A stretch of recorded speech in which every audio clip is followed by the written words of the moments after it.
Eu nem me importo muito com o termo direita. Eu quero ter um país que nos próximos 30 anos não tenha mais favela, que a ideia de favela deixe de existir. Um país em que as pessoas realmente tenham grana, que sejam autônomos, não precisam depender do governo para sobreviver, que as desigualdades regionais sejam menores, que viver nas cidades seja uma experiência decente. Viver em São Paulo é muito ruim, mas viver em todos os estados do Brasil é muito ruim. Todas as casas no Brasil têm muro. Isso não deveria ser normal. Todas as janelas precisam ter um gradil de metal. Você não consegue nem abrir a sua janela. Você tem que ter uma grade de metal porque você vai ser roubado. As ruas são mal arborizadas, as escolas são ruins, nós não temos tecnologia, os produtos no Brasil são caros. Então a experiência de viver no Brasil é toda errada. Eu quero corrigir tudo isso em 30 anos. Como a gente faz para ter isso em 30 anos? Aí a gente vai adotando as políticas daqui até esse momento ótimo, tudo que nós precisamos fazer para tornar o Brasil o país que a gente quer. As medidas que a gente está falando para resolver isso são medidas que classicamente se encaixam no pensamento de direita. Mas tem medidas que não. Eu vou dar um exemplo. A gente não concorda com o modelo brasileiro, mas o modelo, o princípio da subsidiariedade, como se dá na maior parte das nações ocidentais, em que o ente municipal, o ente federativo, uma cidade, ela tenha tanta autonomia para gerir os recursos, mesmo não tendo ela própria criado os recursos. Então, um município que não tem arrecadação, o prefeito meio que faz o que quiser. Então, o dinheiro não é dele, ele faz o que quiser, não melhora a vida da pessoa lá e ainda se reelege. Eu acho que não. Na China, por exemplo, os caras têm uma política de metas muito severa. Japão também para cumprir. Então, um prefeito tem que cumprir aquela política de metas, senão ele tá alinhado. E eu quero implementar isso no Brasil. Isso é de direita? Eu não sei se é de direita. Eu não sei se é de direita. Eu sei que funciona. É que às vezes fica até difícil você definir quais são os princípios, os pilares da direita e da esquerda, uma vez que sempre se relaciona com uma pessoa e não com ideias, Exato. Né? O Bolsomito e o Lula roubou meu coração, né? Enfim, né? Tudo gira em torno disso, né? Mas vou te falar, tem uma parada que é real. As pessoas comentam, pessoas pouco inteligentes falam sobre pessoas. Pessoas normais falam sobre fatos. Pessoas inteligentes falam sobre ideias. Que é você sair do pessoal, ir para o fato e depois ir para a abstração. As pessoas mais inteligentes estão sempre falando de abstração. As pessoas mais simples vão tratar de pessoas. Então eles acham que a política é tipo Bolsonaro e Lula tão bravos um com o outro. Eu não gosto de você, eu gosto do Brasil e você não gosta. E essa é uma forma muito simples, tipo aquela novela das frutas, que tem sempre um vilão muito claro e um mocinho muito claro. A realidade não é assim. E esse é um problema.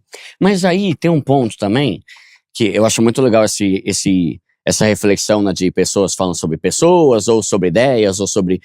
Mas... engaja mais você falar mal dos outros, né? Mas engaja, mas isso aí que é fogo. Tipo, você entra no Instagram, é o pessoal da direita metendo pau na esquerda, é o pessoal da esquerda metendo pau na direita, e ninguém fala sobre ideia nenhuma. Tipo, não, tá, mas você aí, fulano, qual que é o teu plano pra mudar o Brasil? Porque o Boulos é um não sei o que lá. Aí já vê o Boulos, olha o que o Nicolas falou. Caramba, mas os próprios políticos ficam só falando mal um do outro, e você não vê ideia. Tá, mas e o Brasil? Você vai fazer o quê, filho, né? É meio ruim isso, porque isso viraliza mais, mas né? Lógico, esse é o problema. Primo pobre pra presidente, hein, meu? Ó lá. Eu nunca falei mal do primo rico, por exemplo, aí, ó. Mas esse é um problemaço, porque você consegue audiência e você consegue crescimento trazendo proposta. Aí você fala, não, mas ninguém... As pessoas ligam pra imaginação. Assim, ó, eu acho deplorável uma parte daqueles coaches, a lá Pablo Marçal. Agora, como é que esse cara cresce? Ele dá uma imaginação. Ele faz a pessoa se imaginar numa posição, por exemplo, de riqueza. Por mais que eu não concorde no que ele tá fazendo, ele tá trabalhando um outro elemento, que é a imaginação. Eu quero trabalhar esse elemento, porque as grandes lideranças, elas trabalham a imaginação. Então eu falo pra ela, você tentou imaginar um país que uma criança sai da sua sala da sua casa, que é uma casa em que os dois pais estão presentes, ela vai pra rua, a casa dela não teve um muro, o bairro dela é uma antiga favela que virou um bairro, ela anda pelaquela rua arborizada sem ter medo de ser assaltada, chega numa boa escola, ela vai ser bem tratada naquela escola, vai ser bem alimentada naquela escola, não vai ter o cara do tráfico tentando aliciar ela. E aí quando ela retornar pra casa dela, ela vai encontrar a mãe ou o pai dela que voltaram seguros do trabalho e vai ter um dia estável e normal, não vai ter visto uma pichação na rua, não vai ter visto uma sujeira, vai estar tudo funcionando normalmente. Essa imaginação, pra gente, parece uma coisa prosaica. Pra maior parte dos brasileiros que vivem numa cidade ou num aglomeramento urbano razoável, de tamanho razoável, com mais de 60 mil habitantes, isto é impossível. A experiência dessa criança, ela é um horror. Ela mora num lugar podre, a rua dela toda suja, não tem esgoto na rua dela, em boa parte dos lugares. A escola é um lugar perigoso, a escola é um lugar tenso, a qualidade da escola é ruim, e a casa dela é um lugar insalubre, muitas vezes, com uma relação paternal complicada. Então, se você olhar que a experiência diária de uma criança no Brasil é essa, e que é uma droga, desculpe, é uma merda, e que vai gerar um cidadão frustrado, triste, tenso, pouco produtivo, e quando eu proponho pra ele, imagina que não precisa ser assim. Eu tô dando um horizonte.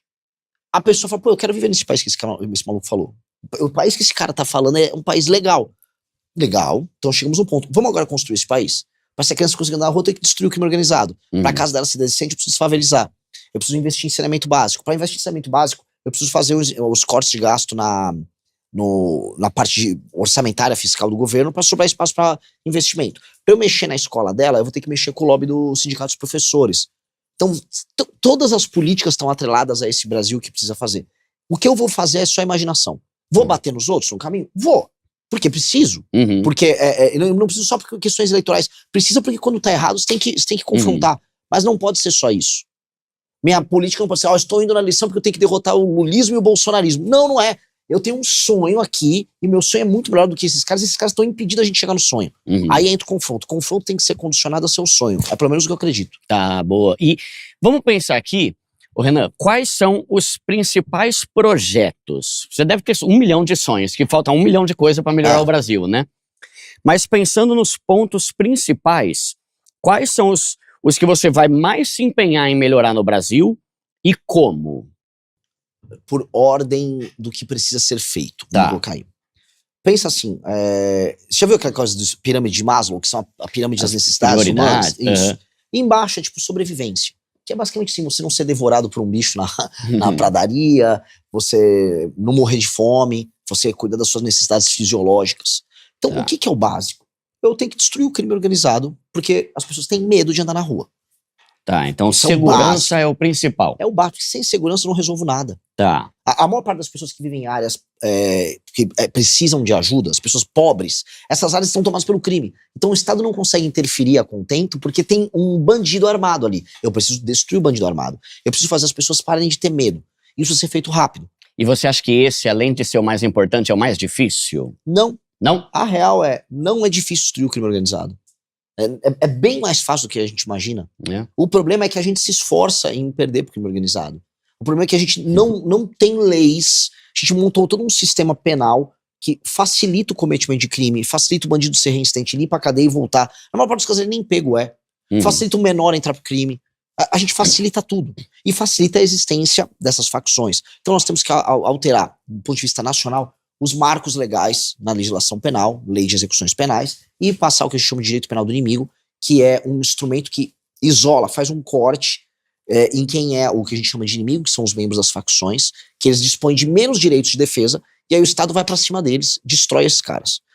Paralelamente, que nós precisamos, uma reforma econômica que permita a gente baixar os juros e baixar as alíquotas de impostos no médio prazo. Tá. E aí você começa a ter